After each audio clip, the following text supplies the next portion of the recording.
Chers ministres, chers collègues, je n'ai pas un discours magistral à faire, mais je voudrais donner ici la position de mon pays, la République démocratique du Congo, par rapport à la lutte contre les changements climatiques, en me reposant sur le programme d'adaptation. Que signifie adaptation pour la République démocratique du Congo dans le cadre de lutte contre les changements climatiques?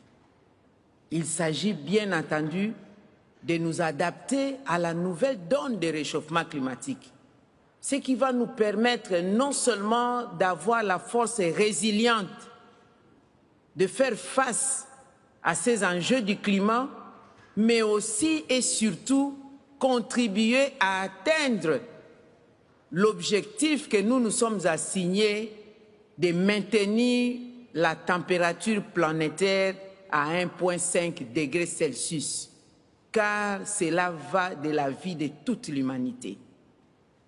Pour ce faire, mon pays, au sein du bassin du Congo, la République démocratique du Congo se présente à l'humanité comme étant un pays solution.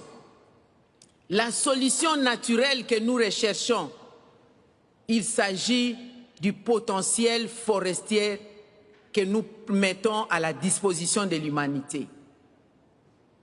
Tout le monde le sait certainement, je voudrais juste rappeler que le bassin du Congo signifie 268 millions d'hectares de forêts tropicales humides dont l'humanité a besoin pour avoir la capacité nécessaire de séquestrer la pollution, nous appelons les CO2, les gaz à effet de serre et autres. La République démocratique du Congo, c'est aussi 10% des réserves mondiales des eaux douces, 52% des eaux douces en Afrique, avec un fleuve qui a un débit puissant, capable de nous donner l'énergie hydroélectrique qui, la desserte, nous permettra de ne plus faire pression à la forêt que nous tenons absolument à préserver. L'adaptation pour nous signifie aussi la République démocratique du Congo met à la disposition de l'humanité ces minéraux stratégiques, le cobalt, le lithium, l'acier, le coltan, pour réussir la transition écologique.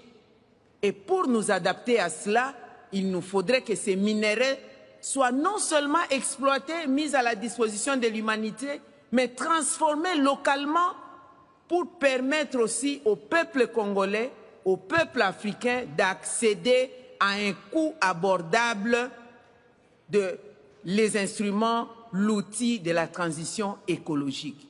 Enfin, l'adaptation, c'est que désormais en République démocratique du Congo, dans le bassin du Congo, nous avons changé notre comportement. Nous devons le changer, nous sommes en train de le changer. Ne plus cultiver de manière itinérante sur brûlis.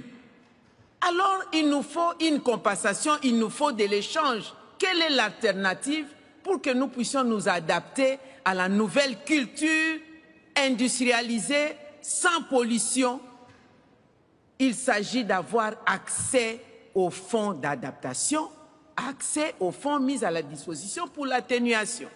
Il s'agit aussi que nous puissions bénéficier du prix unique, identitaire et équitable du prix de la tonne de carbone. Parce qu'il est inconcevable que nous qui possédons la solution, les forêts tropicales humides nécessaires, notre tonne de carbone puisse être vendue à 5 $ américains, alors qu'ailleurs, la même tonne vaut de 60 à 100 $ américains.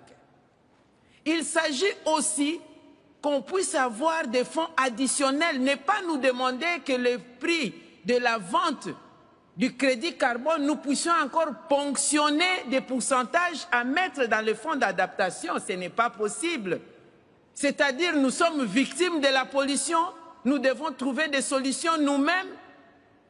Il n'y a pas de logique. C'est pourquoi je voudrais en appeler aux États du monde, dont les dirigeants sont ici. Chers collègues ministres, l'union fait la force.